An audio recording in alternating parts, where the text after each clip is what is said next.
လုံးမဲမင်္ဂလာပါရှင်အခုကျမကိုရောက်ရှိနေတဲ့နေရာတော့ဒါဗုဒ္ဓဂယာမြင်းမြတ်မဟာဖြစ်ပါတယ်ဘုရားစုစုဖွင့်ခဲ့တဲ့နေရာပါရှင်ကိုလိုမြတ်စွာဘုရားဗုဒ္ဓရှင်ဗုဒ္ဓဘုရားဂေါတမမြတ်စွာဘုရားဖွင့်ခဲ့တဲ့နေရာလည်းဖြစ်ပါတယ်အဲ့တော့ဘုရားဝတ်ဧည့်သည်များဖွင့်ပြနိုင်ရင်ကိုကရိုက်ပြပေးခြင်းဖြစ်ပါတယ်ဘုရားဝတ်ဧည့်သည်များကြည့်ရှုနိုင်ပါတယ်ရှင်မင်္ဂလာပါအခုပြောမယ်ရုပ်ဘွားတော့ဘူမိတတရုပ်ဘွားတော့ဖြစ်ပါတယ်ဒါကဗုဒ္ဓဂယာမှာလို့ရှိရင်ဗုဒ္ဓဂယာမြင်းမြတ်မဟာမှာလို့ရှိရင်ဒါဘုရားထဲမှာဒါပြုလုပ်တဲ့ဘုရားတစ်ခုဖြစ်ပါတယ်ဘူမိတတရုပ်ဘွားတော့ပါရှင်အားလုံးဘုရားဝတ်ဧည့်သည်များညုံတရားတရားဘွားနိုင်ရင်ပြုလုပ်ကြပါဦး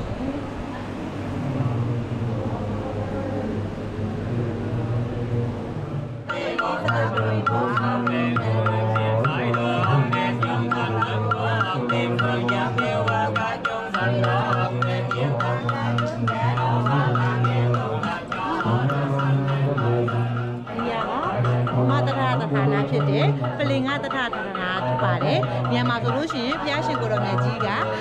မန်၅ပါးကိုအောင်မြင်ခဲ့ပြီးတပ်ပိညုတဉာဏ်ကိုရရှိခဲ့တယ်။ပထမဆုံးဘုရားဖြစ်ကိုရောက်ရှိခဲ့တဲ့ပလင်ကတထဖြစ်ပါတယ်။ဘုရားဝတ်ဧည့်သည်များပြုမြင်နိုင်ပါတယ်ရှင်။ကြည့်ရှုပါဦးရှင်